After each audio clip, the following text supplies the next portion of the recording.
I missed a few skins at the start of the year, so I'm stealing a little bit of a format from Nicky Boy and doing a rapid-fire skin review of Primal Ambush.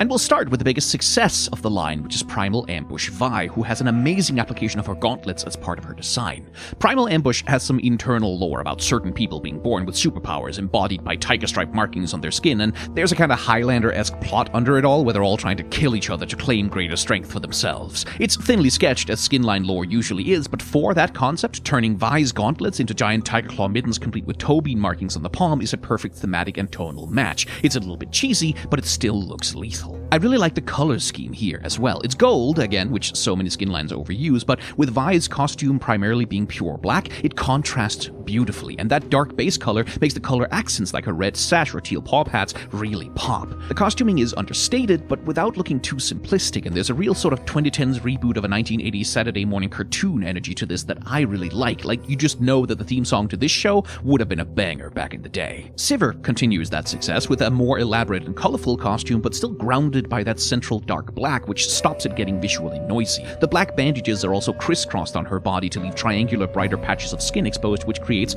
tiger stripe patterns in the design that just look fantastic. The prominent black accents on her fur collar and her hair gives her an edgier vibe that suits her story as a mercenary gunning for Vi to take her bounty, and I kind of get some 80s anime vibe from her hairstyle too, which I think merges really well with the skin line as a whole. A bit less successful is Riven, who I think just doesn't have nearly as evocative a costume. The red top and sashes, along with all the saturated gold, completely takes over the color scheme, and they aren't balanced either by the black or the white elements. It's not clear to me why she wears black and white leggings here either. Like, that kind of yin and yang black and white splitting doesn't seem to relate to anything in either her lore or the rest of her design. She isn't a two opposing halves struggling for balance kind of character. Despite my criticisms though, I still think the skin looks baseline good, just not nearly as coherent as either Vi or Civer. Finally, Talon is kind of the black sheep of the family, brought down by a bad application of his cloak. The idea of putting tiger claws at the end of it could be really solid, but I think the brown leather texture with the red stripes doesn't really sell it properly. It just ends up looking decorative and kind of too complicated for the concept. I'd rather have the cloak be made from fur from an animal he hunted or something, with